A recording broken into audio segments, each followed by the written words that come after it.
मांडवा येथे सैनिकांच्या कुटुंबाच्या हस्ते ध्वजारोहण।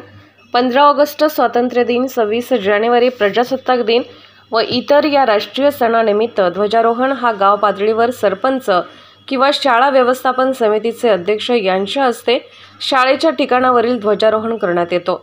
परंतु पुसद तालुक्यातील मांडवा येथील जिल्हा परिषद उच्च प्राथमिक मराठी शाळा मांडवा येथील ध्वजारोहण सैनिक किंवा त्यांच्या कुटुंबियांच्या हस्ते करण्याचा प्रेरणादायी निर्णय घेण्यात आला आहे।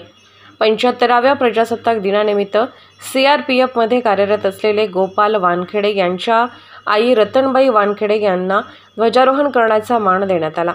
यावेळी तिरंगा ध्वजाचे पूजन सरपंच अलका ढोले, पोलीस पाटील दत्तराव पुलाते, शाळा व्यवस्थापन समितीचे अध्यक्ष संदीप आबाळे यांच्या हस्ते करण्यात आले। ध्वजारोहण सैनिकांच्या आई रतनबाई वानखेडे यांच्या हस्ते ध्वजारोहण करण्यात आले। यावेळी सरपंच अलका ढोले, शाळा व्यवस्थापन समितीचे अध्यक्ष संदीप आबाळे, उपसरपंच विजय राठोड, पोलीस पाटील दत्तराव पुलाते, तंटामुक्ती समितीचे अध्यक्ष सुधाकर चव्हाण, शाळा व्यवस्थापन समितीचे उपाध्यक्ष धम्मदीप ढोले, सोसायटीचे अध्यक्ष वसंत आडे, मुख्याध्यापिका माधुरी पापिनवार, प्रतिष्ठित ग्रामस्थ, सर्व शिक्षक वृंद, सर्व ग्रामपंचायत सदस्य, शाळा व्यवस्थापन समितीचे सदस्य, अंगणवाडी शिक्षिका, मदतनीस, आशा सेविका, विद्यार्थी, पालक तथा ग्रामस्थ मोठ्या संख्येने उपस्थित होते।